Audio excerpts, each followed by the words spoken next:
எனக்கு என்னமோ கூலி படம் மாதிரி தெரியல, ரட்சகன் ரீ ரிலீஸ் மாதிரி தெரியல எனக்கு.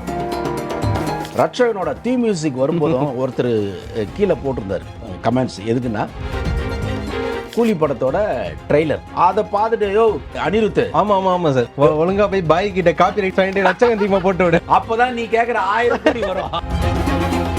லோகேஷ் கனகராஜ் ஃபர்ஸ்ட் ஒரு இன்டர்வியூல நான் நாகார்ஜுன் சாரோட ஃபேனு, எஸ்பெஷலி ரட்சகன் படம் என்னுடைய பெஸ்ட் நம்பர் 1 டைரக்டர் நம்ம படத்துக்கு ஃபேனாக இருந்திருக்காரு. அதை இப்போவும் இன்ஸ்பயர் பண்ணி அவர் வந்து ஒர்க் பண்ணுறாருன்றத I am proud my self.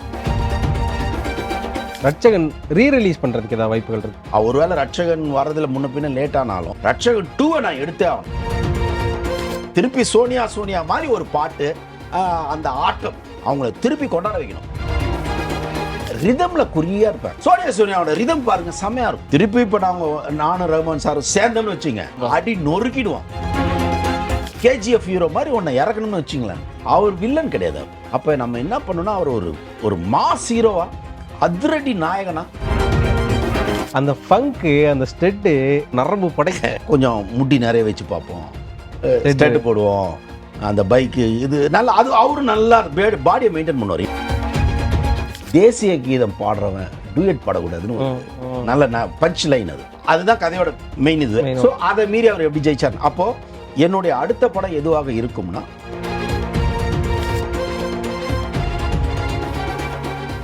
மாலை முரசு வை பிரசன்ஸ் இந்த ஸ்பெஷல் எபிசோடில் ரொம்ப ஸ்பெஷலான பர்சன் தான் நம்ம கூட இருக்காரு.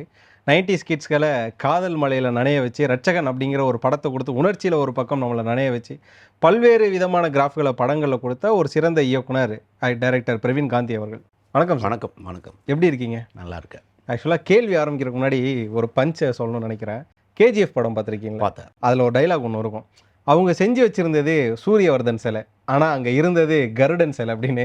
ஆகஸ்ட் 14 ரிலீஸ் ஆனது தலைவர் படம், ஆனால் இப்போ ஓடிட்டு இருக்கிறது ரட்சகன் படம். தலைவர் படம் கூலி படம், ஆனால் இப்போ ஓடுறது ரட்சகன் படம். சோசியல் மீடியாவை திறந்தாலே ஃபங்க் வச்சுட்டு நம்ம நாகார்ஜுனா சாரோட பின்னாடி சோனியா பாட்டா இருக்கட்டும், ரட்சகன் பிஜிஎம்மா இருக்கட்டும் போட்டு ரட்சகன் படத்தை ஓட்டிட்டு இருக்காங்களே சார். நீங்கள் பார்த்துருப்பீங்க. எப்படி சார் முதல்ல அது எப்படி இருக்கு? எனக்கு என்னமோ கூலி படம் மாதிரி தெரியல, ரட்சகன் ரீ ரிலீஸ் மாதிரி தெரியல. ஆமா சார், அதை வந்து ஒரு இதை கம்பைனும் பண்ணியிருந்தாங்க. அது கிட்டத்தட்ட இன்னொன்று என்னன்னா, கன்னியாகுமரி சைடில் ஒரு தியேட்டரில் என்ன பண்ணியிருக்காங்க, அது தந்தி டிவியில் தான் அந்த நியூஸே வந்தது. ஐ மீன் தந்தி பேப்பரில் இன்டர்வல்ல சோனியா பாட்டை போடணும் அப்படின்னு ரசிகர்கள் போய் சொல்லி சோனியா பாட்டை போட்டு ஆடிருக்காங்க. கிட்டத்தட்ட அது வைப் என்னவா இருக்குன்னா, ரட்சகன் படம் ரீ ரிலீஸ் ஆகிற ஒரு மூடு தான் இன்னைக்கு சோசியல் மீடியா முழுக்க எங்க திறந்தாலும் ரட்சகன் படத்தோட. என்ன காரணம்னா அந்த பாடல், அந்த பாடல்ல எப்படி நாகார்ஜுன் சார் இருக்காரோ அதே மாதிரி இப்போ இருக்காரு. ஆமா. சோ அந்த கம்பேரிசன் வந்து எல்லாருக்கும் ஆச்சரியமா இருக்கு. ஏன்னா 30 இயர்ஸ்க்கு முன்னாடி கிட்டத்தட்ட 28 days 28 வருஷத்துக்கு முன்னாடி ஒரு ஹீரோ எப்படி மேன்லியா ஒரு ஹேண்ட்ஸமா இருந்தாரோ அதே மாதிரி வில்லனாவும் இருக்காரு. ரட்சகனோட தீ மியூசிக் வரும்போதும் ஒருத்தர் கீழே போட்டிருந்தார் கமெண்ட்ஸ். எதுக்குன்னா கூலி படத்தோட ட்ரெய்லருக்கு வந்து பிஜிஎம் வந்து ஃபர்ஸ்ட் ஹாஃப் நல்லா இருக்கும், செகண்ட் ஹாஃப் கொஞ்சம் ஒரு மாதிரி இருக்கும். அதை பார்த்துட்டு யோ அனிருத் ஆமா சார் பார்த்தேன் ஒழுங்கா போய் பாய் கிட்ட காப்பி ரைட் வாங்கிட்டு ரட்சகன் தீமா போட்டு விடு, அப்பதான் நீ கேக்குற 1000 கோடி வரும். ஆமா சார், நான் பார்த்தேன் சார். அது பயங்கர மீமா போச்சு சார். ஆக்சுவலா அப்பதான் உனக்கு 1000 கோடி கலெக்ட் ஆகும். அந்த ரட்சகன் மீம்ஸை வந்து வாங்கி போடு அப்படின்னு ஐ மீன் ரட்சகனுடைய படத்தை தீ மியூசிக் வாங்கி போடுங்க அப்படின்னு. அந்த அளவுக்கு ஒரு பெரிய ஒரு வைப்ரேஷனை இந்த ஆடியன்ஸுக்கும் நான் கொடுக்கறதுன்றது ஆஸ் எ டைரக்டராக எனக்கு வந்து I am so proud of myself. கண்டிப்பாக சார். அதில் இன்னொன்றும் நான் வந்து வணங்க வேண்டியது யாருன்னா, அன்னைக்கு நான் ஒரு சின்ன பையன், அந்த படம் பண்ணும்போது எனக்கு 23 வயசு. அப்போது வந்து நான் சரியான படம் தான் எடுப்பேன்னு நம்பின கேடி குஞ்சுமோன் அவர்களையும் என்னை நம்பி மிஸ் யூனிவர்ஸ் வந்து நடிக்குது. மிஸ் யூனிவர்ஸ் தெலுங்குல வந்து சூப்பர் ஸ்டார். அப்போதைக்கு நாகார்ஜுன் வந்து டாப் லெவல், அந்த ஏ கிரேட் அவர். அதுக்கடுத்து பார்த்தீங்கன்னா ஏஆர் ரஹ்மான், வைரமுத்து, பெரிய கூட்டணி, நினைச்சே பார்க்க முடியாத கூட்டணி. ஒரு சாங்க்கு கோரியோகிராஃபிக்கு ஃபராகான், அப்படி ஒரு மிக பிரம்மாண்ட ஒரு இதை வந்து என்னோட 23 வயசுல எல்லாரும் நம்பி பண்ணாங்க. அன்னைக்கு மேபி யாருக்காவது தப்பு பண்றோம்னு யாராவது நினைச்சிருந்தா கூட ஒருவேளை இன்னைக்கு அவங்க ஆச்சரியப்படுவாங்க. ஏன்னா இன்னைக்கு இருக்கிற ஆடியன்ஸை நான் ரசிக்க வைக்கிறேன், அதுதான் இம்பார்ட்டன்ட். உண்மையா ஒரு கலைஞன் எப்போ உயிர் வாழ்றானா. இதே நீங்க கமல் சார் படம்லாம் பாருங்களேன், லேட்டா நீங்க ரசிப்பீங்க. ஆமா, அவருடைய எல்லா படங்களும். ஹேராம் படத்தையும் இப்போ டீ கோட் பண்ணுறோம். ரஜினிகாந்த் பாருங்க, நான் அதிகமாக பார்க்குற படம் வந்து ஹேராம் அப்படிங்கிறாரு அவர். காட்ஃபாதர் அண்ட் ஹேராம், அப்புறம் திருவிளையாடல் 3 படம் சொன்னார். அப்போது காலம் தாண்டி உங்கள் படத்தை வந்து கொண்டாடுறாங்கன்னா நீங்கள் தான் கலைஞன். அந்த நேரத்துக்கு கொண்டாடுறாங்க, அந்த நேரத்துக்கு அது ஓடிச்சு, அது பத்தாது. ஒரு என்டர்டைனர். ஆனால் ரட்சகன் மாதிரியான ஈவன் ஜோடி, என்னுடைய படத்தில் ஜோடி, ஈவன் ஸ்டார் படத்தோட ஸ்க்ரீன் பிளே பார்த்தீங்கன்னா அன்னைக்கு விக்ரமன் சார் படம் பார்த்துட்டு மிரண்டு போயிட்டார். திரைக்கதை ரொம்ப சுவாரஸ்யமாக இருக்கும், முடிச்சுகள் அப்படி இருக்கும், அதில் ரொம்ப டஃப்பாக இருக்கும். 12Bன்னு ஒரு படம் வந்தது அப்போ தான், அந்த காலகட்டத்தில். 12Bல ஒரு ஷார்ட்டை மிஸ் பண்ணிட்டா படம் புரியாதும்பா. ஏன்னா போயிட்டு வரும். அது மாதிரி ரட்சகன் ஸ்டார் படத்தோட திரைக்கதையே சொல்லுவாங்க. ஸோ இதெல்லாம் பண்ணிட்டு, ஆனால் இன்னைக்கு ரட்சகன் திருப்பி விஸ்வரூபம் எடுத்திருக்கும் போது எனக்கு என்ன சந்தோஷம்னா, என்னுடைய கடின உழைப்பு, ஏன்னா இளம் வயதில் என்னுடைய நம்பிக்கையும் என்னை நம்பினவங்கள என்னை நம்பினார்ல ப்ரொடியூசர், அந்த நம்பிக்கையும் இன்னைக்கு ரசிக்கிற இந்த இளைஞர்களுக்கு என்னுடைய நம்பிக்கையும் என்னுடைய பெருமையும் அப்படியே அவங்க காலடியில் நான் சமர்ப்பிக்கிறேன். ஏன்னா அவங்க ரசிக்கிறாங்க பாருங்க, அதுதான் எனக்கு சந்தோஷம். ரட்சகனோட கதை நம்ம எல்லாருக்குமே தெரியும். காதலியோட அப்பா கிட்ட போய் பேசுவார், உன்னோட கோவத்தை கட்டுப்படுத்திட்டு என்னோட ஃபேக்ட்ரியில் நீ 3 மாதம் இருக்கணும் அப்படிங்கிற மாதிரி ஒரு நெகோஷியேட் வைப்பார். அப்படி இருந்து அந்த கம்பெனியை வந்து கைக்குள்ளே கொண்டு வந்து அதுக்கப்புறம் பெரிய டானாகி இப்போ ஒரு துறைமுகத்தை கண்ட்ரோலில் வச்சிருக்க அளவுன்ற மாதிரி அங்கே விட்டது இங்கே எடுத்து இப்படி ஒரு நரேட்டிவ் செட் பண்ணிருக்காங்க சார். ஸோ எப்படி அந்த ஃபங்க், இப்போ சொல்ல போனால் நாகார்ஜுனா சார் எவ்வளோ படங்கள் பண்ணியிருக்காரு, ஆனால் அந்த ஃபங்கை திரும்ப இங்கே லோகேஷ் கனகராஜ் எடுத்துகிட்டு வந்தாலுமே அந்த ஃபங்க்ன்றது உங்களோட படத்தில் தான் ஐக்கான் ஆகுது. கரெக்ட். என்னன்னா அது லோகேஷ் கனகராஜ் ஃபர்ஸ்ட் ஒரு இன்டர்வியூவில், அவரோட இன்டர்வியூவில் சொல்கிறாரு, நாகார்ஜுன் சாரை பற்றி கேட்குறாங்க. நான் நாகார்ஜுன் சாரோட ஃபேனு, எஸ்பெஷலி ரட்சகன் படம் என்னுடைய பெஸ்ட்டு, என்னுடைய ஃபேவரட் படம். அந்த படத்தில் பார்க்கும்போது தான் எனக்கு அதை வச்சு நான் ரொம்ப நாள் அவர் ஃபங்கில் நிறைய முடி வச்சுக்கிட்டு அவர் ஃபங்கில் தான் சுற்றுவார் அவர். அப்போது அவருக்கு வந்து இன்ஸ்பிரேஷனாக ரொம்ப நாள் வைக்கிறதுக்கு காரணம் ரட்சகன் அவர் அதில் சொல்லியிருந்தார். ஸோ அவர் ஈவன் நாகார்ஜுன் சார் அந்த கேரக்டருக்கு அவருக்கு திங்க் பண்ணி அதை கொண்டு வந்து உள்ளே வச்சதே அவர் அந்த ரட்சகன் ஷார்ட்ஸ் தான் பேசுறது நான் புரிஞ்சுக்கிட்டேன்.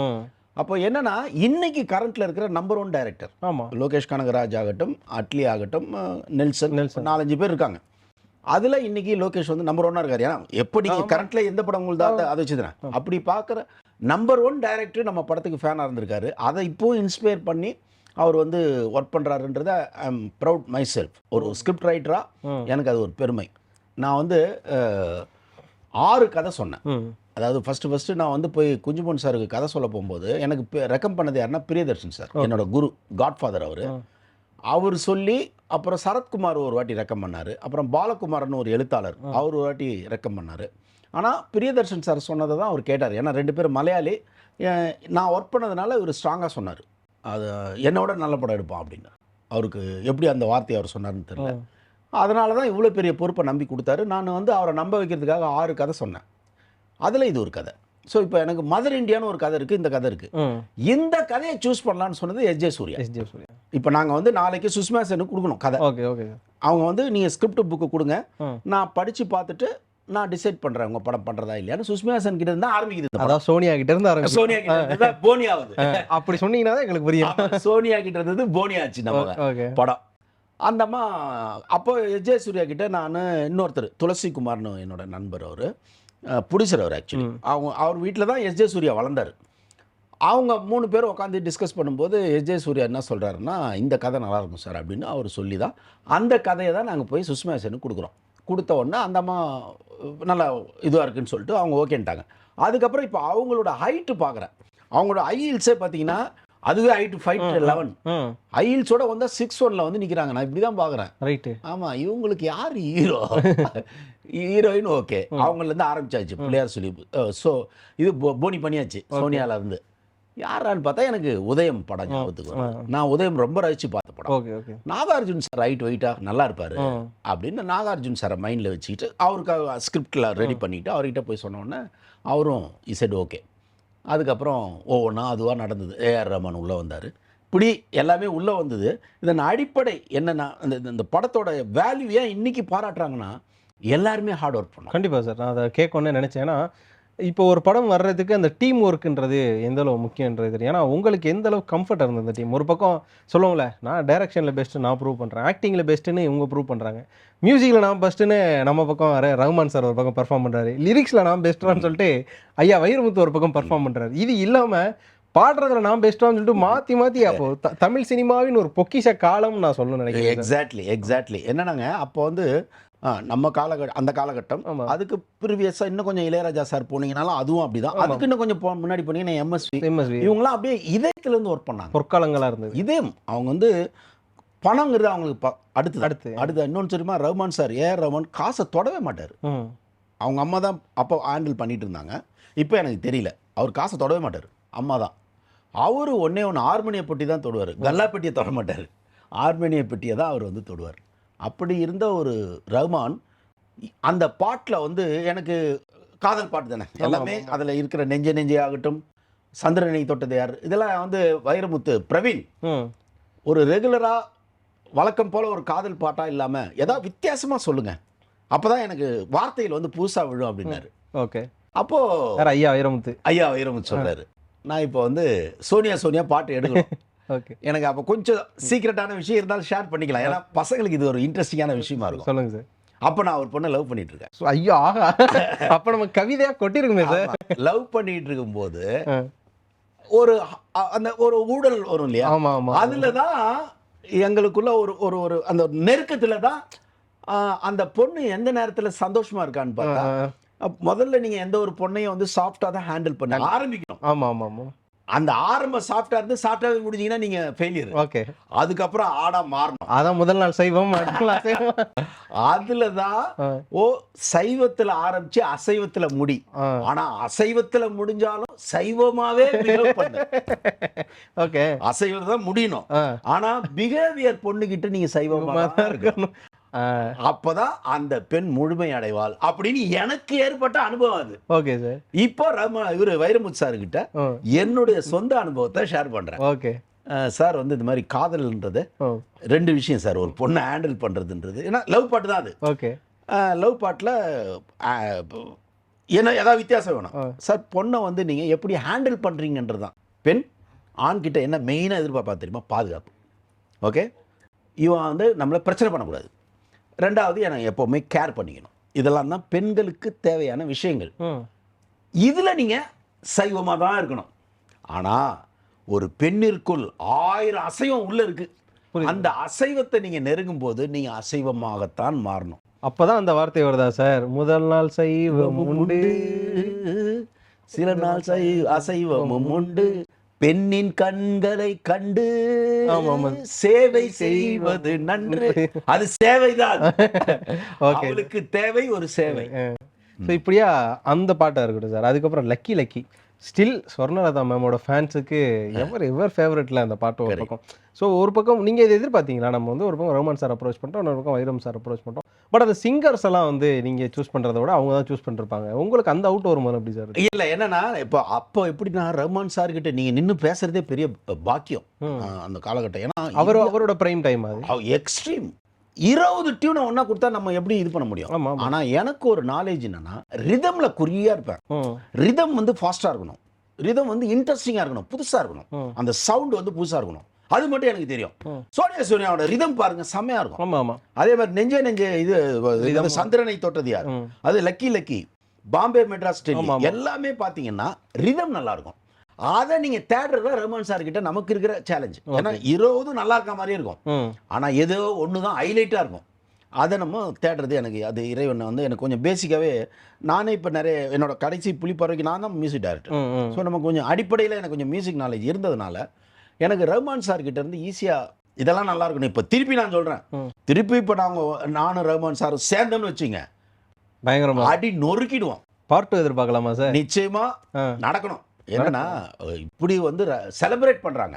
இப்போ எனக்கு என்னன்னா, நான் கொஞ்சம் ரிலாக்ஸ் ஆகிட்டேன், ஓகே வரும்போது பண்ணலான்னு. ஆனால் இந்த ரட்சகன் படத்தையும் நாகார்ஜுன் சாரையும் இவங்கெல்லாம் செலிப்ரேட் பண்ணுறத, மீடியாக்கள் செலிப்ரேட் பண்ணுறதை பார்க்கும்போது இன்னொரு படம் பண்ணி ஆகணும், சீக்கிரம் பண்ணி ஆகணும், நாகார்ஜுன் சாரை அப்படி கொண்டு வந்து நிறுத்தணும். ஏன்னா அவர் பர்சனாலிட்டிக்கு வில்லன்றதை விட அது ஒரு ஒரு எப்படி ஒரு கேஜிஎஃப்ல ஆமாம் ரகட் ஹீரோ கேஜிஎஃப் ஹீரோ மாதிரி ஒன்று இறக்கணும்னு வச்சுங்களேன். Not villain, rugged hero. அவர் வில்லன் கிடையாது, அவர் இஸ் நாட் அ வில்லன். அவர் வில்லனா ஆடியன்ஸ் பார்த்தாங்கன்னா இப்படி சோனியாவை பார்க்க மாட்டான், கண்டிப்பாக அவரை ஹீரோவை தான் பார்க்குறாங்க.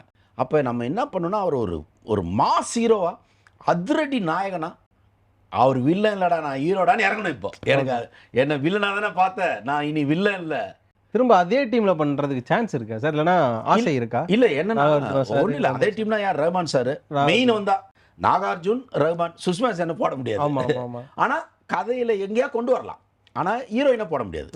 இப்போ அப்போ யார் நமக்கு மெயினா வந்துருவாங்கன்னா நாகார்ஜுன் சார் வந்துருவாரு, ஏஆர் ரஹ்மான் வந்துருவாரு, வைரமுத்து சார் வந்துருவாரு. ஓகே, இது 3 வந்துட்டாலே உங்களுக்கு அந்த காம்போ வந்துடும் இல்லையா? ரகுவரன் சார் இல்லை, கிரீஷ் கர்நாட் இல்லை. ஸோ நம்ம அதெல்லாம் ஒன்றும் பண்ண முடியாது. இந்த 3 பேர் இருந்தாலே நம்ம இப்போ இருக்கிற பிரச்சனைகளை எடுத்து எனக்கு யங்ஸ்டர்ஸுக்கு படம் பண்ணணும். ஏன்னா நாகார்ஜுன் சார் ப்ளஸ் யங்ஸ்டர்ஸ் ஒரு 5 பசங்க அப்படி நிற்கிறாங்க தீயா அப்படின்ற மாதிரி தான் என் மைண்டில் ஓடிட்டு இருக்கு. அது ஏன்னா இளைஞர்கள் தாங்க நம்ம நாட்டோட சொத்து. அந்த இளைஞர்களுக்கான ஒரு நல்ல படம், நல்ல வழிகாட்டுதலாக படம் பண்ணுன்றது என்னோட இப்போதைய ஆசை. ஓகே, ரட்சகன் 2ல் நான் அதுக்கு ட்ரை பண்ணுறேன். என்னன்னா இன்னைக்கு ப்ரொடியூசர்ஸுங்க யாருமே என்ன பிரச்சனையாக இருக்குன்னா, ப்ரொடியூசர்ஸுங்க இந்த காம்போக்கே ஓடுமேன்னு சொல்லிட்டு ஃபோன் பண்ணி கூப்பிட்ற அளவுக்கு நாலேஜபிள் ப்ரொடியூசர்ஸ் இல்லை. இப்போ நாகார்ஜுன், பிரவீன் காந்தி, ஏஆர் ரஹ்மான் நீங்கள் அனௌன்ஸ் பண்ணி பாருங்க, என்ன ஆகும்? நிச்சயமாக பெரிய எக்ஸ்பெக்டேஷன் வரும். ஆனால் அதை புரிஞ்சுக்கிட்டு கூப்பிட்ற ப்ரொடியூசர்ஸுங்க இல்லை. அது திருப்பி நம்ம தான் போய் தேட வேண்டியதாக இருக்குது. அதெல்லாம் கொஞ்சம் டைம் ஆகுது. ஸ்கிரிப்ட் உங்கள்கிட்ட இருக்கா சார்? ஏன்னா உங்கள்கிட்ட இந்த பிளான் வந்திருக்கும், ரட்சகன் 2க்கு நம்ம பண்ணுவோன்ற ஒரு பிளான் வந்திருக்கும். ஸ்கிரிப்ட் இல்லை, நான் இந்த படத்துக்காக நான் 2 ஸ்கிரிப்ட் பண்ணேன். எப்படி சாரை காட்ட போகிறாங்க ஏன்னா இப்போ நான் வந்து திருப்பி படம் பண்ணணும்னா 2 பேர் தான். ஒன்று நாகார்ஜுன் சார், இன்னொன்று பிரசாந்த் சார். 2 பேர் கூட நான் நல்ல டைப். ஓகே, படம்ங்கிறத தாண்டி ஒரு நல்ல உறவு நல்ல. ஏன்னா 2 பேருமே நல்ல ஆட்கள். பிரசாந்த் ஆகட்டும், நாகார்ஜுன் சார் ஆகட்டும், வெரி பியூட்டிஃபுல் ஹீரோஸ். நிறைய படம் நான் அவங்களோட பண்ணியிருக்கணும், என் மேலே தான் தப்பு. நிறைய படம் பண்ணியிருக்கணும், எனக்கு தெரியல, கொஞ்சம் விளையாட்டுத்தனமாக விட்டுட்டேன். ஸோ 2 கதை ரெடி பண்ணேன், வெறும் வில்லனாவே. ஏன்னா வில்லன் சொன்னோன்னே எனக்கு ஷாக்கிங்காக இருந்தது. நான் வந்து என்ன நினச்சேன்னா, ஒரு ஷோலே படத்தில் வர ஒரு அமிதாப்பும் தர்மேந்திரா மாதிரி ரஜினி சாரும் இவங்களும் சேர்ந்து நம்ம பண்ண போகிறாங்க, ஒரு ஃபேஸ் ஆஃப் மாதிரி ஒரு டஃப்பாக இருக்கும்னு பார்த்தா வில்லன்னதே எனக்கு ஷாக்கிங்காக இருந்தது. ஐயோ சார் வில்லனா, வில்லன் இல்லையே, இது இந்த முகம் வில்லனுக்கான முகம் இல்லையே அப்படின்னு நான் நினச்சிக்கிட்டேன். பட் என்னமோ பண்ணி நான் ரீசனபுளாக இருந்தது. அப்போ நான் 2 கதை பண்ணுறேன். இவரை ஹீரோவா இறக்குனா ஒரு கதை. ஓகே, இவங்க சொல்ற மாதிரி வில்லனு டுதகோரா போயிடுச்சுன்னா அந்த வில்லனுக்குள்ளே ஒரு ஹீரோயிசம். ஓகே, அப்படிதான் பண்ணணும்ன்றது இப்போ நான் ஒரு கதை ரெடி பண்ணி வச்சிருக்கேன். அதாவது படம் பூரா அவர் ஒரு வில்லனா மாதிரியே தெரிவாரு, ஆனா பெரிய ஹீரோயிசம் அவர் பின்னாடி இருக்கும். ஓகே சார், இப்போ ரட்சகன்ல வந்து ஒரு தனிநபர் கதையாவே நான் கன்சிடர் பண்றேன். இப்போ இந்த இன்டர்வியூவில் சொல்றேன், அவரோட காதல், அதனால அவங்க காதலியோட அப்பா கிட்ட போகிற ஒரு தனிநபர் அங்கே வர ஃபேஸ் பண்ணுற சுச்சுவேஷன். அதுக்கடுத்து பிரவீன் காந்த் சார் கொஞ்சம் அரசியல் சாயங்களில் வந்து இருக்காரு. அடுத்து ரட்சகன் 2 பண்ணால் நீங்கள் இளைஞர்களுக்கு வேறு இன்ஸ்பயர் ஆகணும் அப்படின்லாம் சொல்றீங்க. உள்ள அரசியலோட ஒரு படம் பண்ணுவீங்களா சார்? அரசியல் நான் வந்து அந்த படத்தில் என்னன்னா, உங்களுக்கு சமுதாயத்தில் ஒரு விழிப்புணர்வு தான் நம்ம உருவாக்கணும். அப்படி சமுதாயத்தில் விழிப்புணர்வில் நீங்கள் வரும்போதே என்னென்ன வரும்னா, ட்ரக் மாஃபியா வரும். ஓகே, அடுத்து வந்து அரசியல்வாதி வருவாங்க, ஹியூமன் டிராஃபிக்கிங் நிறைய வருது. அந்த மாதிரியாக தான் நம்ம டச் பண்ணுவேன் தவிர பர்டிகுலராக அரசியலில் நான் இந்த மாற்றத்தை செய்வேன்னு சொல்லிட்டு அதுக்கான நேரம் இப்போ இல்லை.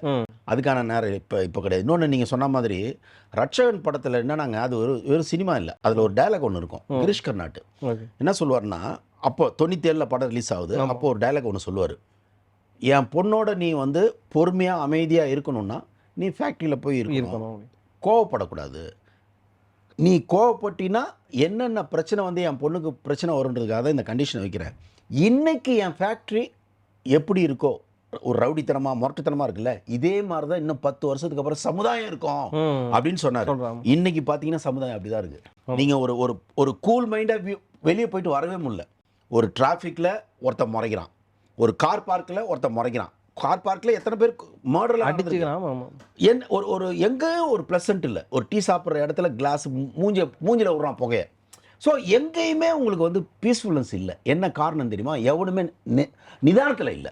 எல்லாரும் யார் உலகத்தில் சுற்றிட்டு இருக்கிறான், பக்கத்தில் ஒரு ஆள் நிற்கிறதே தெரியல. ஸோ அதான் அவர் சொல்லுவார், தேசிய கீதம் பாடுறவன் டூயட் பாடக்கூடாதுன்னு ஒரு நல்ல பஞ்ச் லைன்.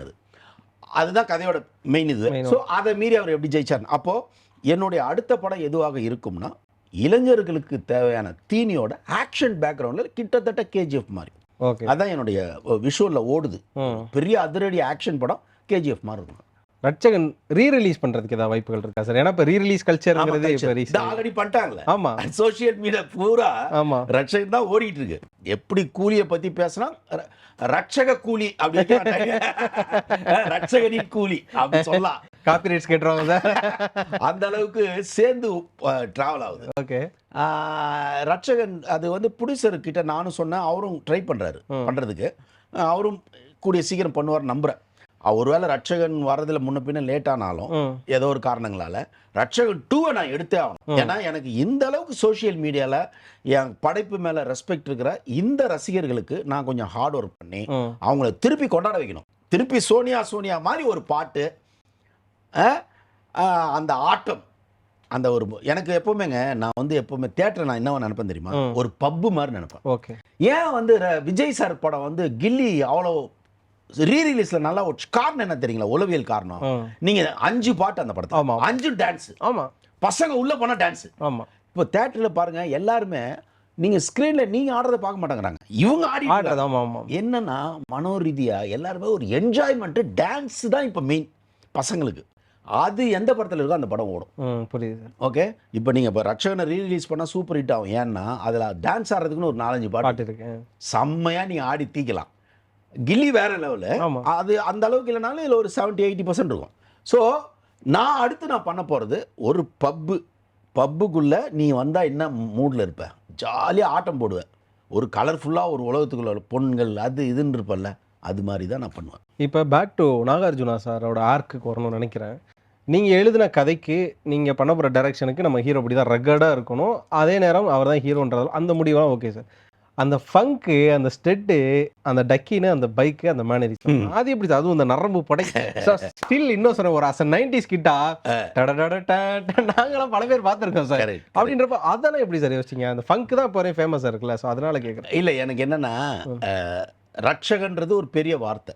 ஓகே, இந்த பக்கம் மிஸ் யூனிவர்ஸை போட்டிருக்கோம். அப்போ ஒரு மிஸ் யூனிவர்ஸுங்கிற பொண்ணு கதைப்படி பார்த்தீங்கன்னா பெரிய பணக்கார வீட்டு பொண்ணு, கார் ஃபேக்ட்ரி ஓனர் பொண்ணு. அது ஒருத்தங்கிட்ட இன்ஸ்பயர் ஆகி அவனுக்காக வந்து லவ்வுக்காக வெறித்தனமா சுத்துதுன்னா இவன் எப்படி இருக்கணும்? இவன் பார்க்கும்போதே வேற இருக்கணும், ஒரு ஆண்மையோட. ஏன்னா அவளுக்கு அந்த பொண்ணோட கேட்டகரியில எல்லா ஆம்பளைங்களும் வேலைக்காரனாவே பார்ப்பா இல்லையா, அந்த பணக்கார பொண்ணு.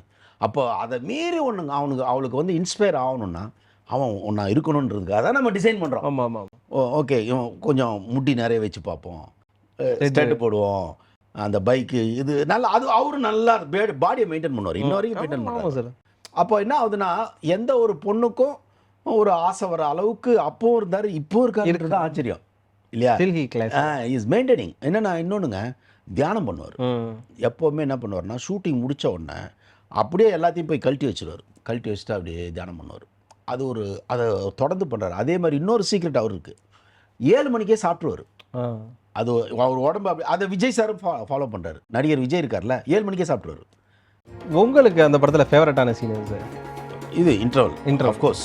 இன்டர்வலில் நிறைய சீன் சொல்லலாம். அந்த cellphone scene, love it. Directed by Praveen Gandhi, ஆனால் கீழே வந்து அந்த ஸ்டோரி பைன்னு வேற ஒரு பேர் இருக்குல்ல, அவர் கதை கேட்டு அந்த கதை என்னோட கதை தான். ஏன்னா ஏன் குஞ்சுமோன் சார் அவர் பேரை போட்டார்னா, 15 கோடி ரூபா போடுறாங்கடா, உனக்கு 23 வயசு தான் ஆகுது, இனிமேல் நாங்கள் இல்லை அம்மா அப்பா, அவர் தான் அம்மா அப்பா. 15 கோடி